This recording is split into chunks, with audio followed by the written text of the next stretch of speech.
Salam sejahtera, terima kasih kerana bersama dengan saya di Nazlin Unity Channel. Agak malang bagi Najib selepas permohonan maaf beliau, bukannya dapat berita baik, bahkan bertimpa-timpa pula perkara buruk yang dia terima. Terkini, Fahmi Fadzil menyatakan Najib tiada kaitan dengan pindaan undang-undang tahanan rumah. Terkini juga Latifah Koya mengatakan Anwar Ibrahim tidak punya kuasa untuk menerima permohonan. Bukan urusan Anwar untuk menerima permohonan maaf Najib, kata beliau. Dan yang terkini pula apabila Tony Pua, seorang aktivis politik, juga pemimpin DAP, pemimpin ahli parlimen DAP satu ketika dahulu yang lantang bercakap tentang perjuangan dan kebebasan di Malaysia, juga mengatakan menyindir Najib Tun Razak. Beliau kata, bukan salah saya, Tony Pua sindir permohonan maaf Najib. Ramai orang sangka Najib selepas dia memohon maaf, mungkin dia akan dapat belas kasihan daripada rakyat. Mungkin rakyat akan melupakan jenayah yang sedang dibicarakan terhadap beliau. Tapi ada juga netizen kata, apapun yang Najib lakukan, 1000 kali pun Najib memohon maaf, rakyat dan netizen tidak akan dapat melupakan apa yang sudah berlaku kepada negara, terutamanya kes berkait kerugian 1MDB. Tony Pua kata, bukan salah saya, dia sindir permohonan maaf Najib. Tony Pua, seorang pengkritik terkenal skandal 1MDB, mengulas permohonan maaf bekas Perdana Menteri Najib Razak. Berhubung kontroversi tersebut dengan nada yang sangat-sangat sinis. Dalam satu hantaran di Facebook, tanpa menamakan bekas Perdana Menteri itu, Pua membangkitkan bagaimana Najib telah membenarkan penyelewengan yang didakwa berlaku, mendapat manfaat daripadanya dan kemudiannya cuba untuk menutupinya.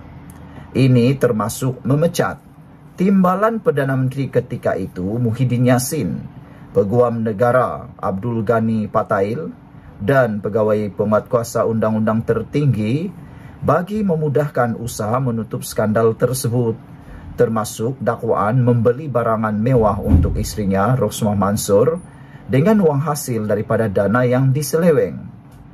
Bekas ahli parlimen Damansara itu yang mengejek kenyataan permohonan maaf Najib mengakhiri kenyataannya dengan berkata, saya yang merujuk kepada Najib tidak bertanggungjawab untuk mengambil tindakan dan menganiaya pemberi maklumat 1MDB untuk menutup skandal 1MDB. Saya sudah menanggung akibat secara politik. Tidak adil untuk saya bertanggungjawab secara undang-undang atas perkara di atas.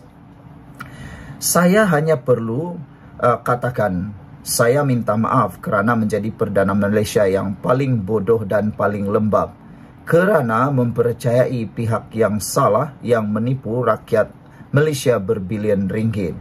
Saya tidak sepatutnya berada di penjara walaupun saya mendapat manfaat besar daripada hasil 1MDB dalam bentuk wang tunai dan barangan. Itu bukan salah saya, sungguh, kata Tony Pua. Semalam Najib mengeluarkan permohonan maaf atas skandal 1MDB, tetapi menegaskan bahawa dia tetap tidak bersalah dan tidak patut dihukum oleh mahkamah atas peranannya dalam skandal tersebut. Sebaliknya, Najib mendakwa dia telah pun ditipu oleh ahli perniagaan Lotiak Jojolo dan eksekutif Petro Saudi Patrick Mahoney dan Tarek Obaid. Najib berkata, walaupun dia telah mengarahkan pelbagai siasatan dijalankan, namun dia cenderung untuk mempercayai penjelasan oleh lembaga pengarah dan pihak pengurusan 1MDB. Katanya, apabila dia mula curiga tentang apa yang berlaku dalam 1MDB, kebimbangan utamanya adalah kepada kedudukan keuangan dan risiko yang ditimbulkan terhadap hubungan politik dua hala. Najib mengakhiri kenyataannya dengan mengatakan bahawa dia telah menghadapi hukuman atas tanggungjawab yang telah dia pikul walaupun jelas dia bukan dalang kepada skandal 1MDB. Pernyataan Najib itu dibacakan oleh anaknya Nizar di Kompleks Mahkamah Kuala Lumpur semalam sebelum teks bertulis tersebut diedarkan kepada media. Nizar kemudiannya meninggalkan bangunan tanpa menjawab soalan daripada pemberita. Saudara, itulah dia berita malang, reaksi negatif dan agak mengejutkan untuk permohonan maaf Najib. Bukannya dapat belas kasihan, malahan pula diejek dan dikutuk oleh Tony Pua. Disindir secara sinis oleh Tony Pua. Yang paling menarik sekali ialah isi penulisan Tony Pua itu. Sekian dulu untuk kali ini. Jangan lupa tinggalkan komen Anda. Salam sejahtera. Terima kasih karena bersama dengan saya di Nazilin Unity Channel. 2 jam selepas Najib memohon ampun dan maaf daripada rakyat Malaysia yang mendapat pelbagai reaksi daripada rakyat Malaysia. Ada netizen yang gembira dengan permohonan maaf Najib itu. Ada juga yang gembira tetapi dengan bersyarat. Mereka kata walaupun Najib telah pun memohon maaf, beliau perlu terus dihukum kerana permohonan maaf bukanlah bukanlah kunci untuk Najib dibebaskan, kata netizen. Ada juga yang mengaitkan permohonan maaf itu dengan tahanan rumah Najib. Netizen kata, pengulas politik kata, walaupun Najib beribu-ribu kali memohon maaf, beliau tetap perlu diteruskan perbicaraannya dan hukuman yang sedang dijalani oleh Najib. Hari ini, satu lagi berita yang memang agak duka cita kepada Najib ialah apabila dinyatakan bukanlah urusan Anwar Ibrahim untuk menerima maaf Najib. Saudara, Anwar Ibrahim beberapa jam yang lepas telah pun menyatakan bahawa permohonan maaf Najib itu diterima dengan baik. Tapi tidak ada kenyataan apa-apa yang menyatakan bahawa Anwar Ibrahim menerima dan mengampuni Najib. Dia boleh terima seperti biasalah kan. Takkanlah dia tak boleh terima pula. Tapi Anwar Ibrahim tidak menyatakan lebih daripada menerima dengan baik. Saudara, apabila kenyataan ini keluar, maka ramai netizen memberikan reaksi positif. Kata mereka, betul, bukan urusan Anwar terima maaf Najib. Tiada apa-apa kuasa yang dapat digunakan, ditawarkan oleh Anwar untuk membebaskan Najib. Perdana Menteri Anwar Ibrahim menerima baik permohonan maaf Najib Razak berhubung skandal 1MDB mengundang kritikan. Peguam Latifah Koya menemplak Anwar